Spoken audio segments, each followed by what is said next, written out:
interested in rock music. I never have been.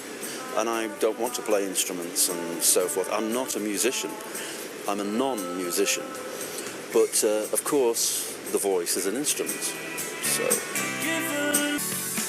Oh, never disenchanted by Mexico, but being positioned in California for a long time, I can see how Mexicans are treated as secondary, always. And I don't know why, because the Mexicans were there first and they built California, so why should they be secondary? So that confused me. But when I come to Mexico and I see, I'm very excited by the drama of Mexico and the drama of a hard life and the slums, and the way that people must struggle. Because when you live in a place where you don't need to struggle and everything is very easy, it brings out the worst in people. People become very fat, they do nothing. But when you have to push for your life, and you have to throw yourself into your life, it brings out the best in you, and it brings out colourful characters, and I think art. Because I think all art is created in struggle. All pop music was created by working class people, not by posh rich people. It was always people who were fighting. And so this is why I like Mexico, because I see everywhere, I see people are swimming very hard, almost against the tide. But when you get it right, and when you find what you're looking for and what you need, then it's poetry. I mean, people always ask me where I live. And I don't know why, but they always ask me where I live. And really, I don't live anywhere. I belong, I'm an intergalactic commuter. I'm just in cyberspace.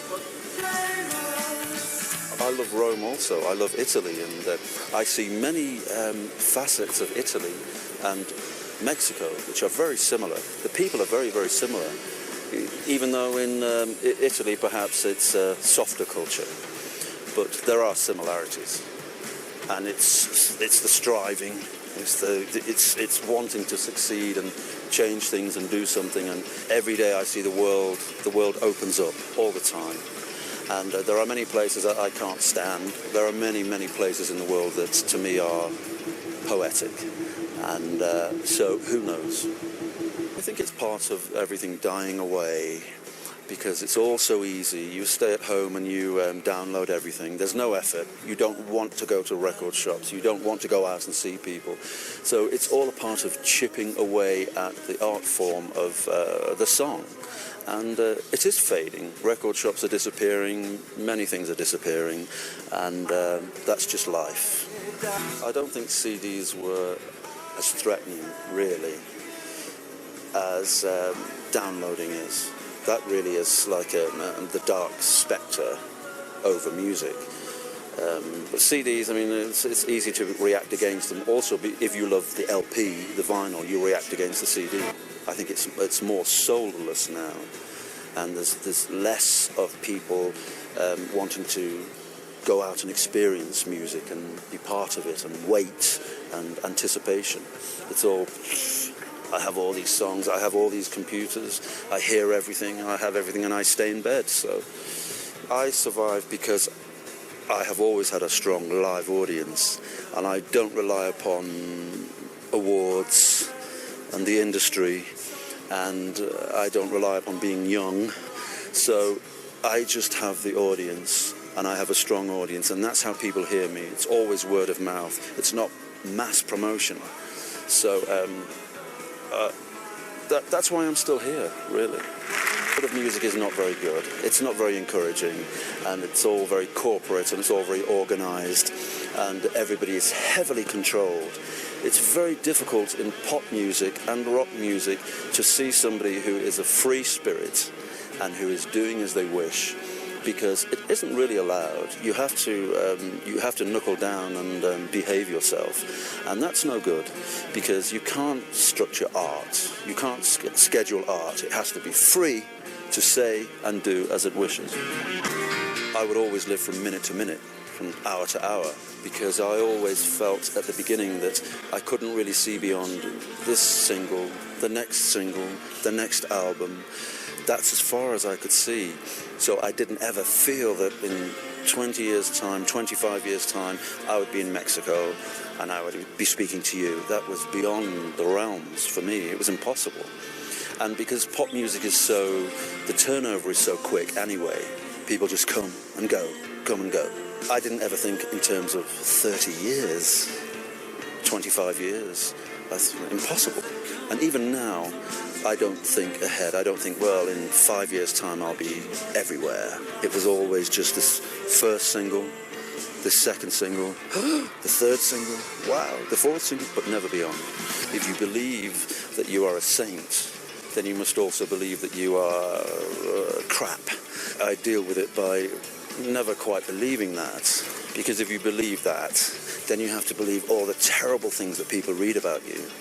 People write about you. You have to believe the awful things. So really you must close your eyes to everything, absolutely everything, and just do what you do and do what you feel is best for yourself.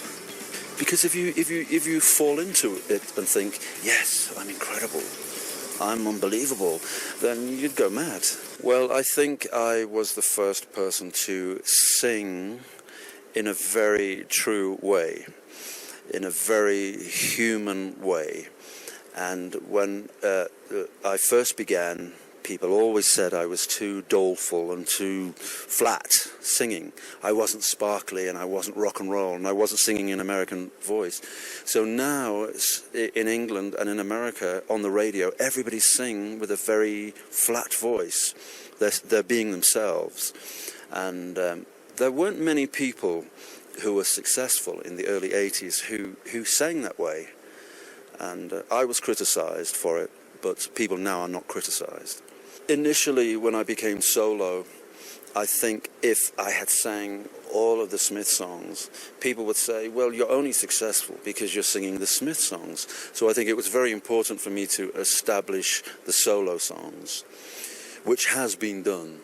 So now I feel that I can sing Smith songs and I won't get lots of criticism because I've proved myself as a solo artist. I think they are very good songs and I think they stand the test of time. I don't feel as if they're old-fashioned, they're from a bygone age. So I think they're very relevant and I believe in them still. And so I'm happy to sing them. You can only sing so many songs, and it's very difficult to choose.